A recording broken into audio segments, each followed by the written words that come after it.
오늘 주시는 하나님 말씀 사도행전 16장 25절에서 34절까지의 말씀입니다. 우리 함께 합독하도록 하겠습니다. 한밤쯤 되어서 바울과 실라가 기도하면서 하나님을 찬양하는 노래를 부르고 있는데 죄수들이 듣고 있었다. 그때 갑자기 큰 지진이 일어나서 감옥의 터전이 흔들렸다. 그리고 곧 문이 모두 열리고 모든 죄수의 수갑이며 착고가 풀렸다. 간수가 잠에서 깨어서 옥문들이 열린 것을 보고는 죄수들이 달아난 줄로 알고 검을 빼어서 자결하려고 하였다. 그때 바울이 큰 소리로 그대는 스스로 몸을 해치지 마시오. 우리가 모두 그대로 있어 하고 외쳤다. 간수는 등불을 달라고 해서 들고 뛰어들어가 무서워 떨면서 바울과 실라 앞에 엎드렸다. 그리고 그들을 바깥으로 데리고 나가서 물었다. 두 분 사도님, 내가 어떻게 해야 구원을 얻을 수 있습니까? 그들이 대답하였다. 주 예수를 믿으시오. 그리하면 그대와 그대의 집안이 구원을 얻을 것입니다.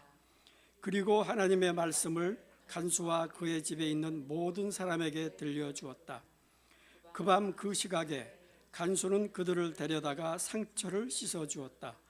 그리고 그와 온 가족이 그 자리에서 세례를 받았다. 간수는 그들을 자기 집으로 데려다가 음식을 대접하였다. 그는 하나님을 믿게 된 것을 온 가족과 함께 기뻐하였다. 오늘 주신 하나님의 말씀을 가지고 일시적 즐거움, 총체적 구원이라는 제목으로 목사님께서 말씀 준비해 주시겠습니다. 잠시 주보의 그 광고란 보시겠습니다. 오늘은 여성 3구역을 제외하고 함께 식사가 있습니다. 그리고 김소미 권사님 따님이 6월 1일 날 오후 5시에 결혼식이 있습니다. 장소는 그 아래 이렇게 링크되어 있으니까 아래 나와 있죠. 그거 보시고 그 시간 여러분들 참석하셔가지고 함께 축하해 주시기를 바랍니다. 꼭 잊지 마시고 달력에 표시해 놨다가요. 그날 다 같이 뵐 수 있기를 바랍니다. 오늘은요 일시적 즐거움 총체적 구원이라는 제목으로 말씀을 전하겠습니다. 우리가 사도행전 오늘 이제 사도행전 16장이잖아요. 사도행전을 우리가 딱 따라가면서 읽는 이유는 한 가지 목적이 있기 때문입니다. 그 목적이 뭐냐면은 교회는 다니는 것이 아니고 이렇게 다니는 것이 아니고 우리가 교회가 되어야 된다는 것을 말씀을 통해서 확인하는 것이 우리가 사도행전을 읽는 목적이라는 것입니다. 그래서 우리 오늘 16장 25절에서 34절까지 읽었는데 그 앞부분을 보면 16장 앞부분을 보면요.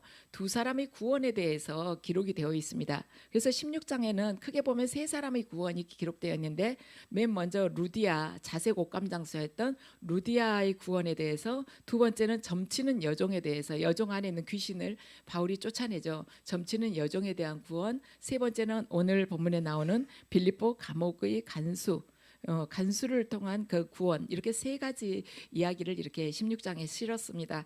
그런데 이걸 우리는 이 세 가지 이야기를 통해서 구원의 문은 누구에게나 열려 있는 것이구나 하는 것을 우리가 느끼게 됩니다.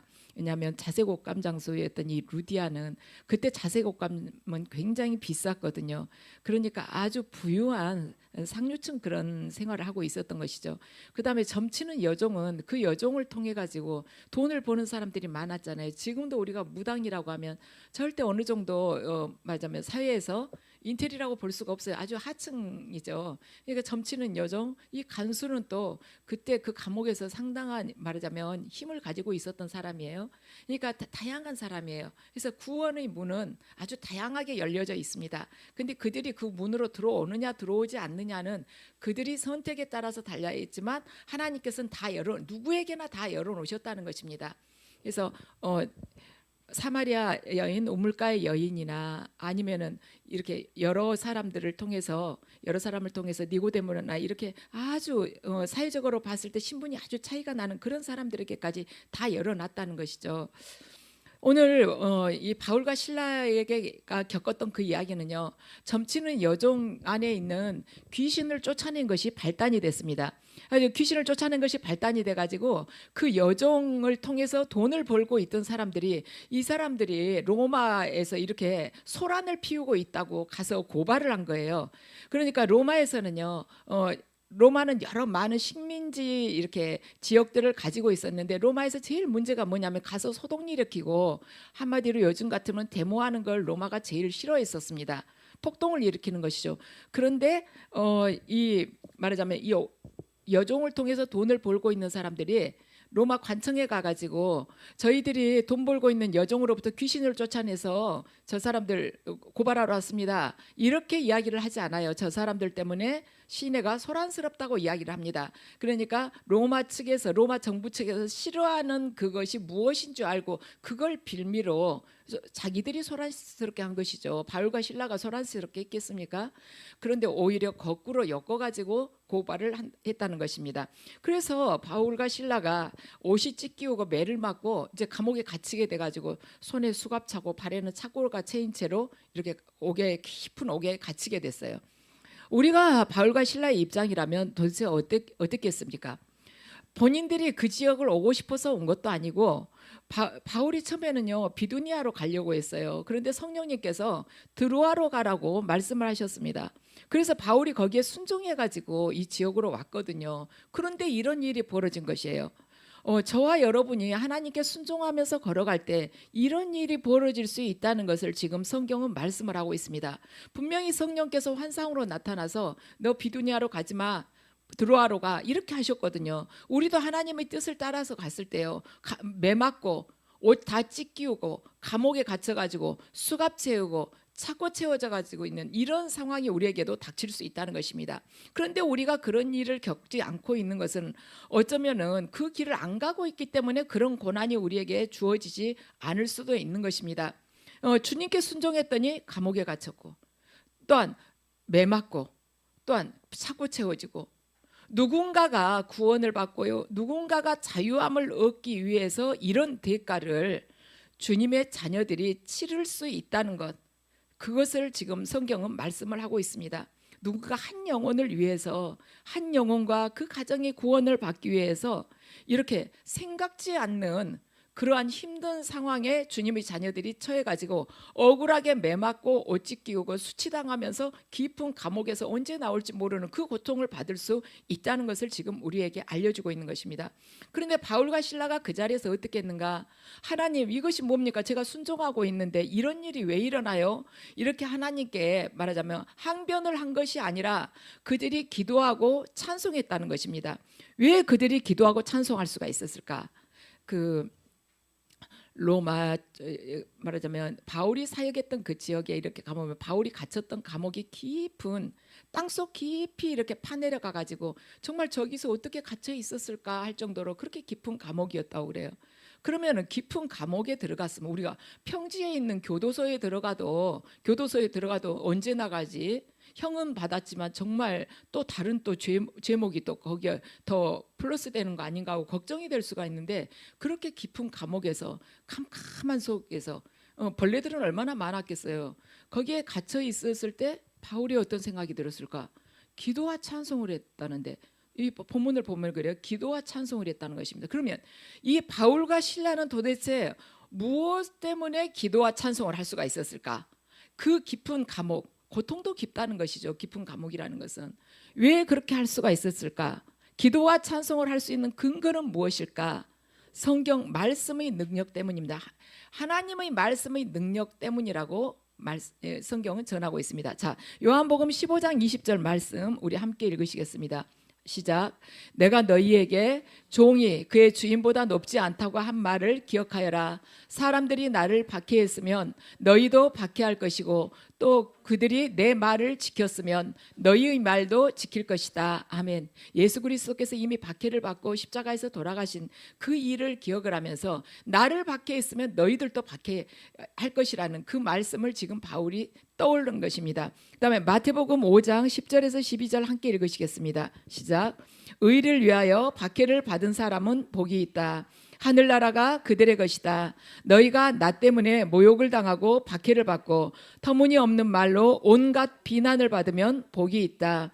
너희는 기뻐하고 즐거워하여라. 하늘에서 받을 너희의 상이 크기 때문이다. 너희보다 먼저 온 예언자들도 이와 같이 박해를 받았다. 아멘.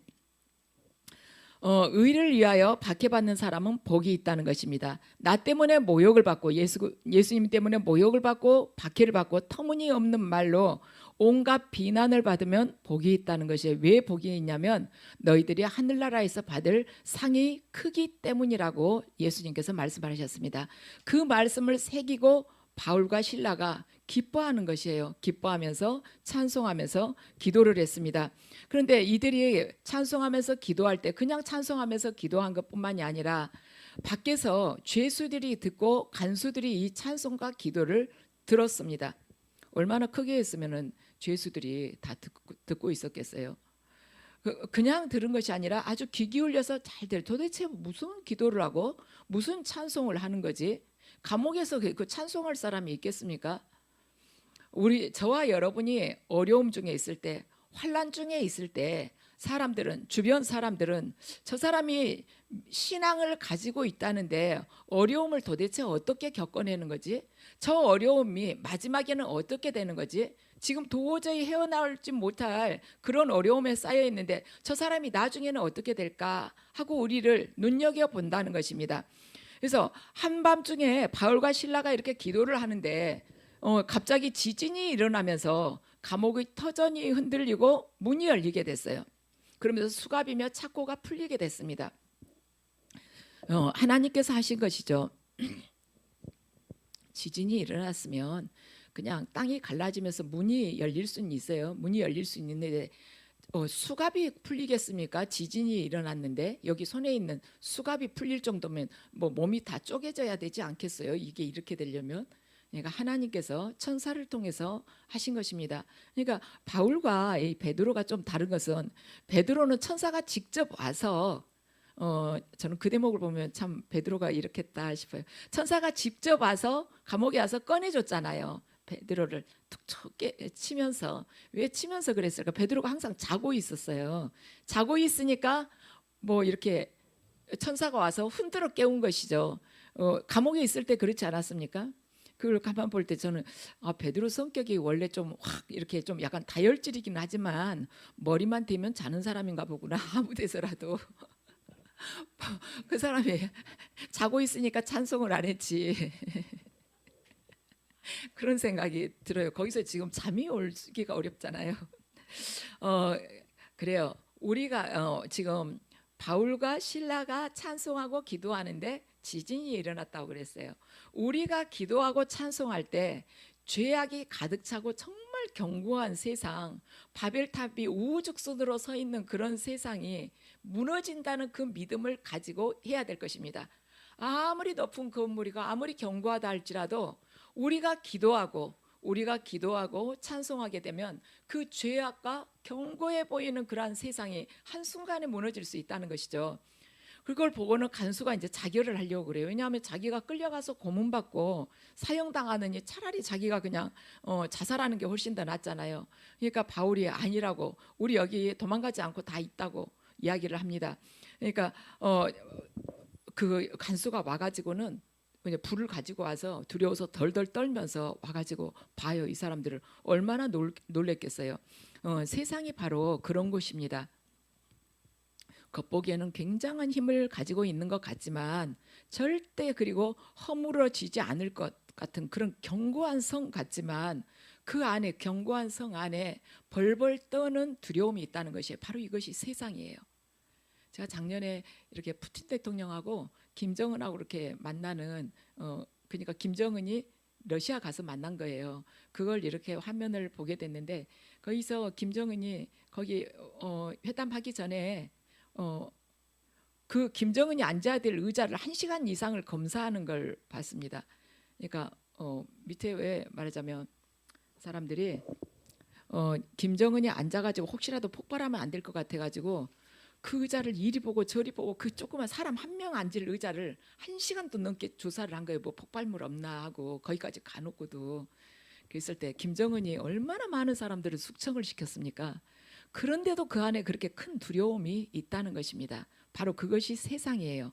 그렇지만 감옥에 있어도 평안과 기쁨을 누리는 그러한 사람이 있는가 하면 죄수들을 지키는 간수라 할지라도 수많은 사람들을 쥐도서도 모르게 숙청시켜버리는 그런 사람이었다 할지라도 그 안에 벌벌 떠는 두려움이 있는 것이 바로 세상이라는 것입니다.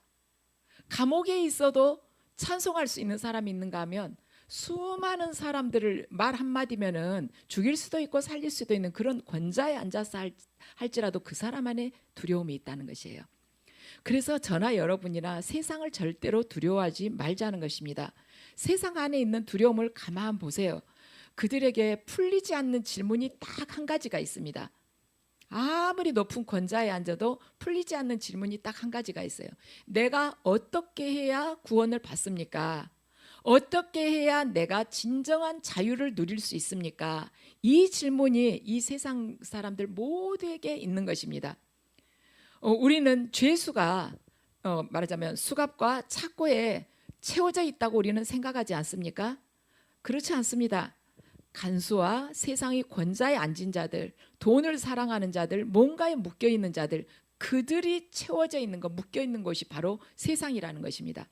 자, 31절에서 34절 우리 함께 읽으시겠습니다. 31절에서 34절입니다. 그들이 대답하였다. 주 예수를 믿으시오. 그리하면 그대와 그대의 집안이 구원을 얻을 것입니다. 그리고 하나님의 말씀을 간수와 그의 집에 있는 모든 사람에게 들려주었다. 그 밤 그 시각에 간수는 그들을 데려다가 상처를 씻어주었다. 그리고 그와 온 가족이 그 자리에서 세례를 받았다. 간수는 그들을 자기 집으로 데려다가 음식을 대접하였다. 그는 하나님을 믿게 된 것을 온 가족과 함께 기뻐하였다. 아멘. 어떻게 해야 두 분 사도님 내가 어떻게 해야 구원을 얻을 수 있습니까? 하고 물으니까 사도 바울이 주 예수를 믿으시오. 그리하면 그대와 그대의 집안이 구원을 얻을 것입니다. 하고 이야기를 합니다. 간수하고 바울이 말하고 있는 둘 다 구원이라는 단어를 똑같이 사용을 했는데 간수가 말하고 있는 구원과 바울이 말하고 있는 구원이 다릅니다. 간수가 말하고 있는 구원은요, 내가 지금 처해 있는 이 어려움, 내가 지금 겪고 있는 이 고통에서 어떻게 벗어날 수 있느냐, 그런 개념의 구원이었어요.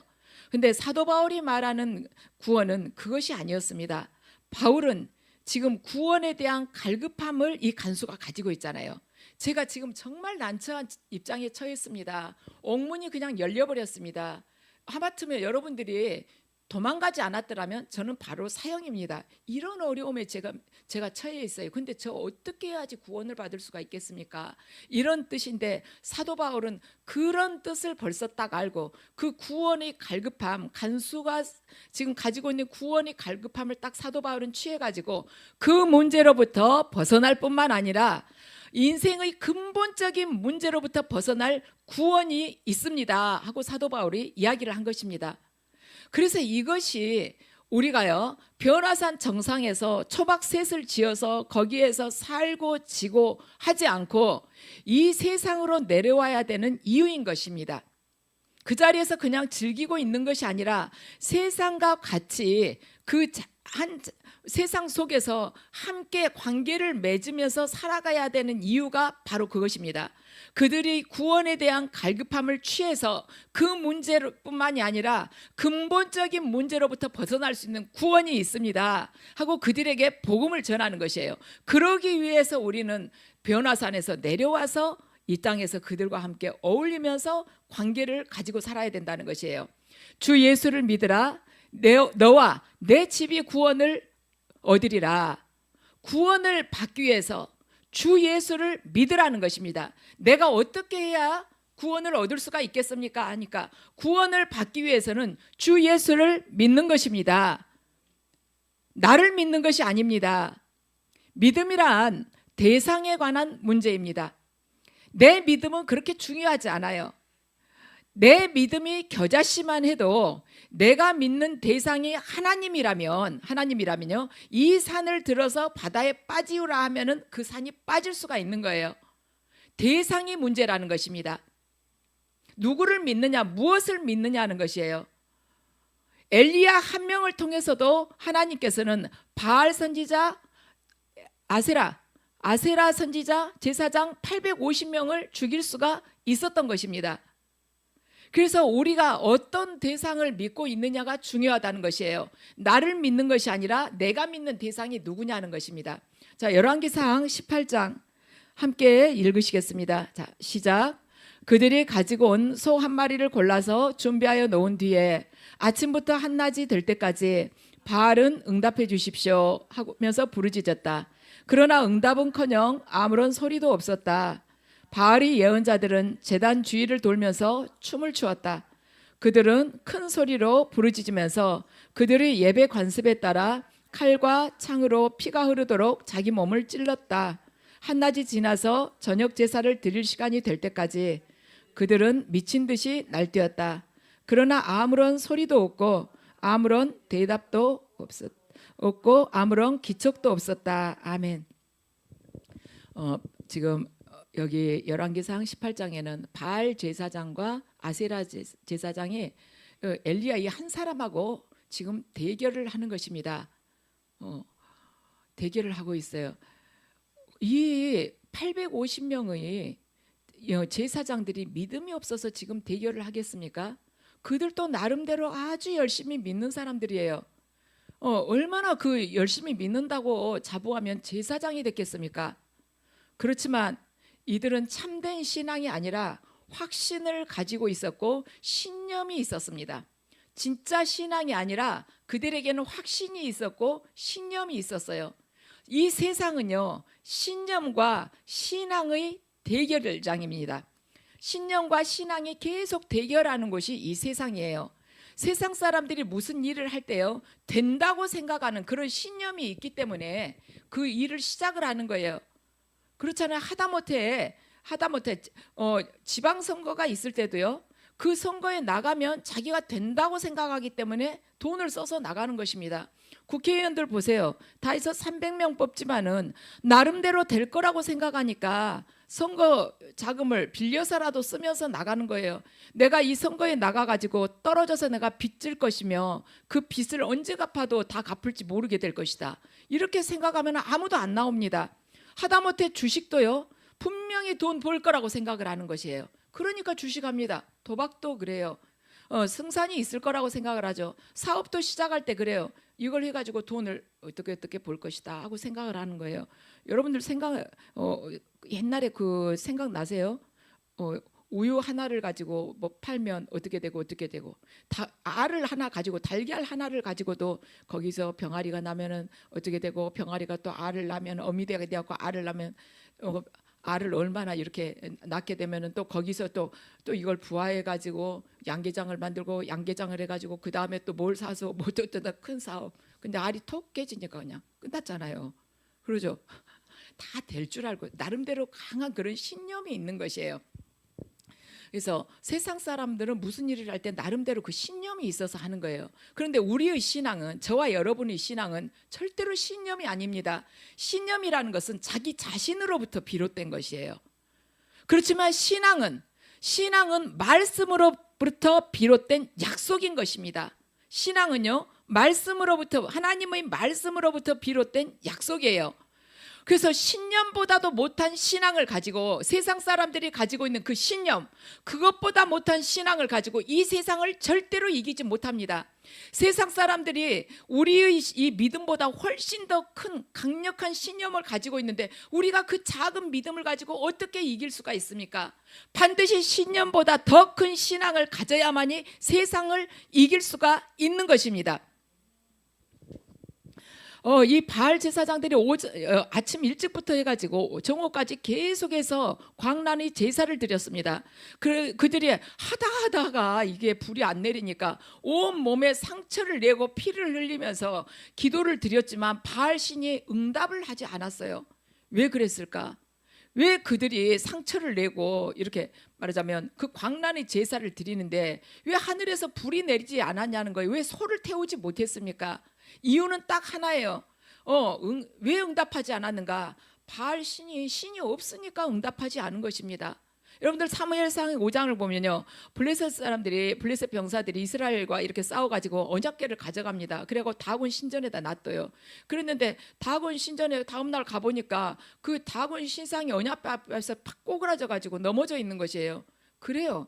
우상이라는 것은 혼자서 자기 몸도 못 일으키는 것이 우상인 것입니다. 자기 몸 하나도 건사를 못하는 게 우상이에요. 그런데 우리는 그걸 사랑을 하고 있어요. 돈이라는 것은요, 자기 몸 하나도 못하는 거예요. 돈 태워버리면 꼼짝 못하고 죽는 거예요. 그런데 우리는 거기에 대해서, 그 탐욕에 대해서 내 자신을 끊지 못하고 그걸 그렇게 믿는 것입니다. 돈이 좀 줄어들면 불안해하고 잠을 못 자요. 그만큼 약한 것이에요. 우리가 탐욕에 대해서, 그 만몬, 말하자면 그 영에 대해서 우리가 꽉 붙잡혀 있기 때문에 그 돈이 조금만 줄어들면은 불안해하고, 어떻게 보면 만몬, 그 영이 우리를 어떻게 못 하거든요. 우리 못 살려줘요. 그러니까 우리가 불안한 것이에요. 그래요. 바알 신이 응답하지 않는 것은 뭐 그 신이 없으니까 응답하지 않는 거, 너무 답이 뻔하지 않아요? 근데 거기에 매달리지 말자는 것이죠. 이들은 몸에 상처를 내고 피를 흘려가면서까지 광란히 제사를 드렸어요. 자기 파괴적인 제사를 드리는 것이 이단 종교의 특징입니다. 그래서 이단 종교를 따라서 하면 반드시 몸을 상하거나 가정이 파탄되거나 끝이 좋지 않습니다. 그래서 저와 여러분은 하나님만 따라가시기를 주님의 이름으로 축원합니다. 이단 제사를 지내면 반드시 이렇게 된다는 거예요. 자기 몸을 찢어가지고 피를 냈대요. 그 사람들이 끝이 좋겠습니까? 그래서 이단 종교를 믿게 되면 반드시 몸이 상하거나 가정이 파괴되거나 끝이 좋지 않다는 것입니다. 물론 영혼은 당연히 멸망이 되는 것이죠. 세상은 인기를 얻어서 구원을 받고 싶고, 또한 권력을 붙들어서 구원을 받고 싶고, 또한 뭔가 나를 내세워서, 내 학식이나 명예를 내세워서 사람들로부터 존경을 받고 싶습니다. 그래서 그런 문제를 해결을 통해서 구원에 이른다고 생각한 사람들이 너무나도 많습니다. 그렇지만 저와 여러분은 그러한 생각을 가지고 있는 사람들에게 단호히 아니라고 말할 수 있어야 되겠습니다. 절대로 그것 아니야. 그게 구원의 본질이 아니라, 인생의 본질은, 구원의 본질은 주 예수를 믿으라. 그리하면 네가 진짜 구원을 받고 네 가정 또한 구원을 받으리라 하고 말을 해야 된다는 것입니다. 그래서 우리가 이 말을 하기 위해서 지금 이 길을 걸어가고 있는 것이에요. 주 예수를 믿으라. 그리하면 너와 내 가정이 구원을 받으리라. 저와 여러분은 이 말을 하기 위해서 앞으로 담대하게 이 길을 걸어가야 될 것입니다. 우리 모두에게 주어진 지상 대명령이에요. 이제는 복음 전도하고자 하는 내 마음이 확정되고 확정되었음을, 주님, 이제는 복음 전도하기 위해서 저희 마음이, 제 결심이 확정되고 확정되었습니다 하고 주님 앞에 우리가 고백을 할 수 있어야 될 것입니다. 우리에게는 다 문이 열려져 있어요. 어떻게든 전도할 수 있는 문은 다 열려져 있습니다. 그래서 그 사람들에게 가서 예수 이야기를 처음부터 하지 않더라도 그 사람들에게 가서 당신은 무엇이 문제냐? 문제 없는 사람 하나도 없거든요. 우리 옛날 속담에도 있죠. 쌍가마 속에도 근심이 있다고. 그러지 않아요? 문제 없는 사람 하나도 없어요. 김정은도 문제 있고 푸틴도 문제가 있습니다. 다 문제가 있어요. 당신 인생에 있어서 가장 큰 고민은 무엇이냐 물어보면은요, 그동안에 이야기하지 못해가지고 가슴이 답답했는데 뭐 2시간이고 3시간이고 계속 이야기할 수가 있을 것입니다. 그때 그 고민을 들어주는 거예요. 그러면서부터 시작을 하는 것입니다. 인간은 누구나 다 그런 구원 문제를 갈망을 하고 있어요. 어떻게 하면 내 인생에서 이 문제를 풀지, 다 갈망을 하고 있는 것입니다. 그래서 우리가 들어주고 예수를 전하는 것이에요. 그래서 문을 열고 안 열고는 주님께 달려있는 것입니다. 주님께서 다 하실 거예요. 그 일은. 우리는 어떤 장소나 어떤 사람에게 구원이 있다고 생각하면 안 돼요. 어떤 물질의 구원이 있다고 생각을 하면 안 돼요. 예수 그리스도의 그 말씀을 믿고 받아들이면 구원을 얻게 되는 것입니다. 엘리야가 그리시네가로 도망을 가죠. 그리시네가로 도망을, 하나님께서 그리시네가로 가라 그래요. 이제 여기 다 가뭄이 들었으니까 너 거기 가서 지내라 그럽니다. 거기에, 그리고 하나님께서 이렇게 까마귀를 통해서 먹을 것을 갖다 주시죠. 우리가 생각했을 때는 이스라엘에 3년 반 동안 기근이 들었는데 그릴 시내가에는 그릴 시내란 도대체 어떻게 생겼길래 엘리야는 그리 몸을 피해 가지고 거기서 살아남을 수 있었지? 그게 거기가 어디지? 어떤 모습일까? 우리 이렇게 궁금해할 수 있는데 그 그리 시내가 문제가 아닌 것입니다. 엘리야가 하나님의 말씀에 순종했을 때 그 말씀이 바로 그를 구원을 한 것이에요. 그리 시내가 엘리야를 구원을 한 것이 아니라 하나님의 말씀이 엘리야를 구원한 것입니다. 그래서 우리가 하나님의 이 말씀, 복음을 가지고 나아가게 되면은 성령께서 그때 역사를 하실 때 그 사람이 구원을 받게 된다는 것입니다. 우리는 성령의 어떠한 능력, 바로 그냥 딱 손대면 병이 낫고 안진뱅이가 일어나야지 내가 나가지 보여줄 것도 없는데 성령이 그 능력을 받아야 되는데 가장 큰 능력은 바로 말씀인 것입니다. 내가 영의 사람이 안 됐는데 어떻게 가지? 바로 말씀이 영이에요. 성령께서 직접 감동을 해주셔가지고 쓴 것 아닙니까? 말씀이 바로 성령이에요. 그걸 가지고 나가면 되는 것입니다. 빌립보 감옥에서 찬송하고 기도할 때 간수도 들고 죄수들도 다 듣고 있었는데 하나님이 안 듣고 안 보고 계시겠습니까? 우리가 지금 나가지 않아서 하나님이 지금 일을 못 하시고 너무 심심하다고 지금 그러시는 거죠. 우리가 나가면 되는 거예요. 저와 여러분이 이제는 무조건 담대하게 복음을 전하는 것입니다. 전하는 것이에요. 그랬을 때 하나님께서 역사를 하시는 것입니다. 꼭 우리 교회 오시라고 그건 아니어도 돼요. 가까운 교회, 좋은 교회 있으면 어디든지 가시면 되는 것입니다. 그래서 복음을 전해야 되는 것은 우리의 의무예요. 그래서 간수가 그 자리에서 세례를 화끈하게 받아요. 가족들도 다 그날 밤에 다 받습니다. 그래서 구원은 처음에 간수만 말하자면 감옥에 있었잖아요. 간수만 딱 받을 것 같지만 구원은 개인적인 사건인 것 같지만 절대 그렇지 않습니다.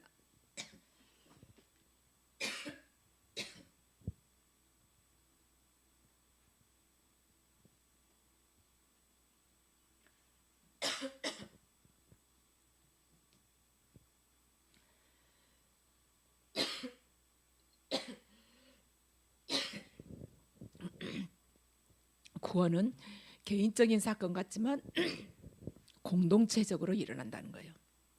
그래서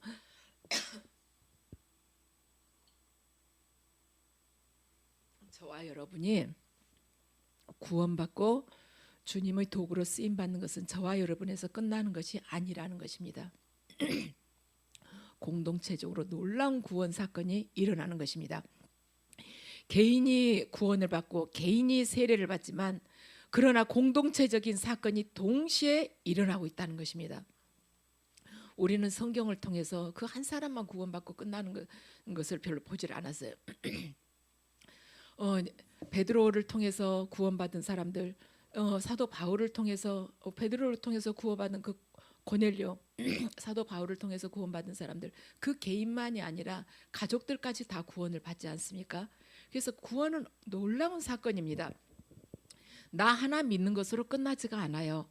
두고두고 올 다음 세대까지 계속 이어지는 사건인 것입니다. 우리 간혹 목사님들 간증을 볼 때 그런 경우 있죠. 참 그분 간증도 굉장히 마음이 찡했어요. 결손 가정에서 이 목사님이 자랐습니다.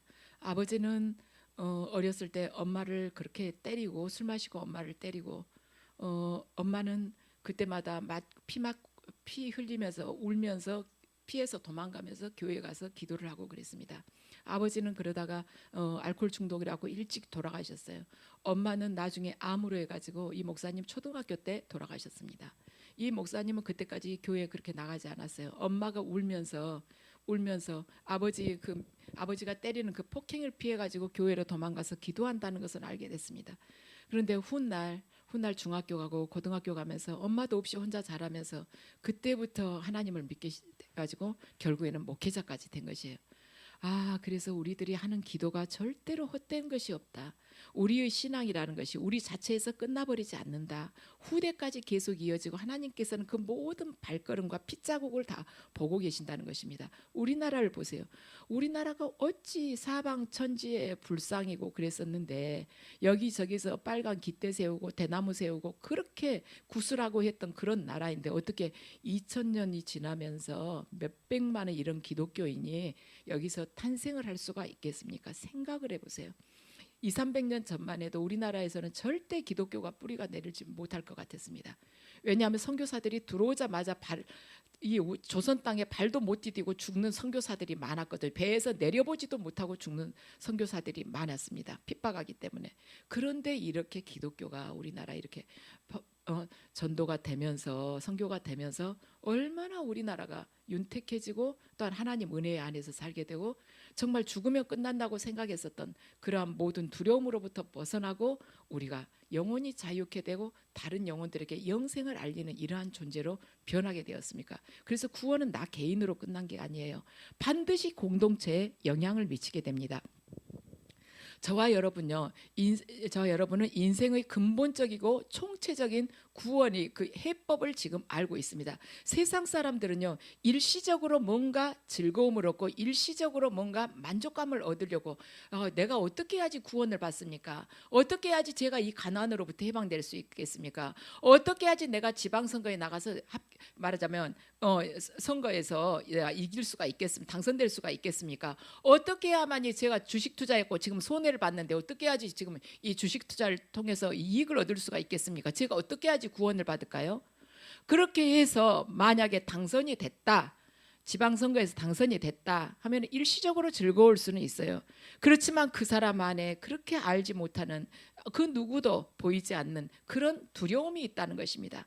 김정은 안에도 그렇게 두려움이 있다는 것이에요. 겉보기에는 뚱뚱해서 아주 건장하게 서 있는 것 같지만은 그 밤잠을 제대로 자지 못하는 그런 두려움이 있다는 것입니다. 그렇지만 저와 여러분은 세상 속에 갔을 때는요, 뭐 프로필 한번 써보세요 해도 쓸 게 별로 없어요.